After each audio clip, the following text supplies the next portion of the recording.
नमस्कार। कहानियां नानी जी की में आप सभी का स्वागत है। आशा है आप सभी स्वस्थ व कुशल से होंगे। आज के वीडियो में सुनिए कहानी एक बच्चे की दिव्य परी। अब बच्चे की दिव्य परी कौन है, कैसी है, कहाँ है, इन सब बातों को जानने के लिए वीडियो में शुरू से अंत तक सुनिए ईश्वर और बच्चे के बीच का वार्तालाप या बातचीत। तो चलिए सुनते हैं। एक समय की बात है, एक बच्चा गर्भ से निकलकर बाहर आने ही वाला था। तभी उसने एक दिन ईश्वर से कहा, हे ईश्वर, मैंने सुना है कि आप मुझे धरती पर भेज रहे हैं। मैं वहां कैसे रहूंगा? मैं तो बहुत छोटा और असहाय हूं।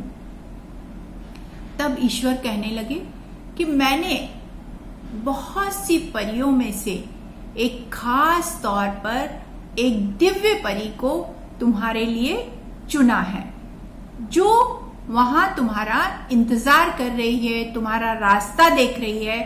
वह जो है तुम्हारा ध्यान रखेगी।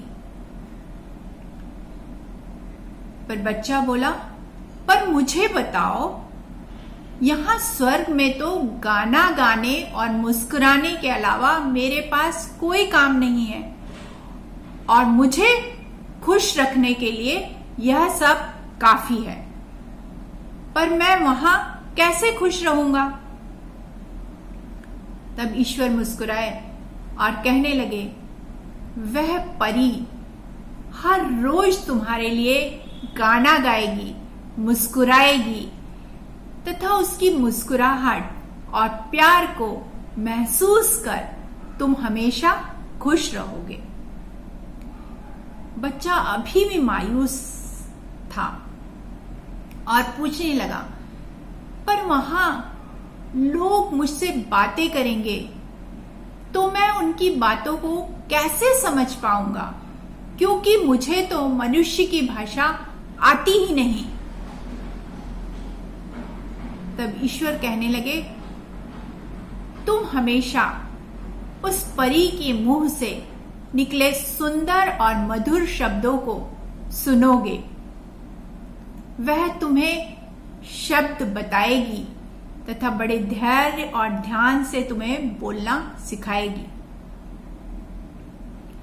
बच्चा अभी भी उदास होकर कहने लगा, पर जब मुझे आपसे बातें करना होगी तो मैं क्या करूंगा? तब ईश्वर हंसने लगे और कहने लगे, वह परी तुम्हारे नन्हे हाथों को जोड़कर तुम्हें सिखाएगी कि प्रार्थना कैसे की जाती है। पर अभी भी बच्चे की शंका का समाधान नहीं हुआ। वह फिर पूछने लगा, पर मैंने तो सुना है कि धरती पर बहुत बुरे इंसान रहते हैं, तो उन सब से मुझे कौन बचाएगा तथा मेरी रक्षा कौन करेगा?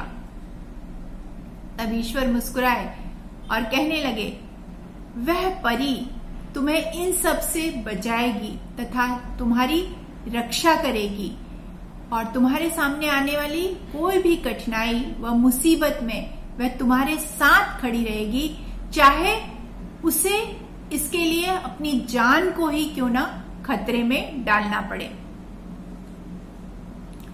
बच्चा अभी भी दुखी होकर कहने लगा, पर मैं वहां हमेशा उदास रहूंगा, क्योंकि मैं इसके बाद आपको कभी देख नहीं पाऊंगा या आपसे कभी भी मिल नहीं पाऊंगा। ईश्वर कहने लगे, नहीं, ऐसी बात नहीं है। वह परी तुमसे मेरे बारे में बातें करेगी तथा वह सब तरीके बताएगी जिससे संसार में रहते हुए भी तुम किस तरह से मेरे पास पहुंच सकोगे। पर वैसे तो मैं हमेशा तुम्हारे आसपास ही रहूंगा। तब स्वर्ग में एक शांति थी तथा धरती से आने वाली आवाजें स्पष्ट सुनाई दे रही थी। तभी बच्चे ने धीरे से ईश्वर से पूछा, हे ईश्वर, जब अब आपको छोड़कर मुझे जाने का समय आ ही गया है, तो कृपा करके मुझे उस दिव्य परी का नाम तो बता दीजिए। ईश्वर ने बड़े प्यार से उस बच्चे से कहा, तुम्हें उस परी का नाम जानने की कोई जरूरत नहीं है, बस तुम उसे मां कहकर पुकारोगे। तो देखिए, ईश्वर ने एक मां की महिमा का कितना सुंदर वर्णन किया है तथा उसे एक दिव्य परी की उपमा दी है। इसलिए हमेशा हमें अपनी मां का आदर सम्मान करना चाहिए। सभी के जीवन में मां बहुत ही महत्वपूर्ण रहती है। एक मां ही है जो निस्वार्थ भाव से अपने बच्चों से प्यार करती है तथा किसी भी मुसीबत या किसी भी कठिनाई में वह अपनी जान की परवाह किए बगैर अपने बच्चों के लिए मदद करने के लिए हमेशा तैयार रहती है। इसलिए हमेशा अपनी मां का सम्मान करना चाहिए। आज के वीडियो में बस इतना ही। वीडियो को लाइक, शेयर, सब्सक्राइब कर बेल आइकन को दबाना न भूलें, जिससे कि मेरी हर कहानी का नोटिफिकेशन आपको प्राप्त हो सके। तथा कमेंट बॉक्स में जाकर अपने सुझाव भी लिखिए, क्योंकि आपके सुझाव कहानी को बेहतर बनाने तथा आपकी इच्छा के अनुरूप बनाने में मददगार सिद्ध होते हैं। धन्यवाद। अगले वीडियो में, क्योंकि रक्षाबंधन आने वाला है, इसलिए सुनिए रक्षाबंधन स्पेशल बच्चों के लिए कहानी। तब तक के लिए जय भारत, स्वदेशी अपनाएं। Bye bye.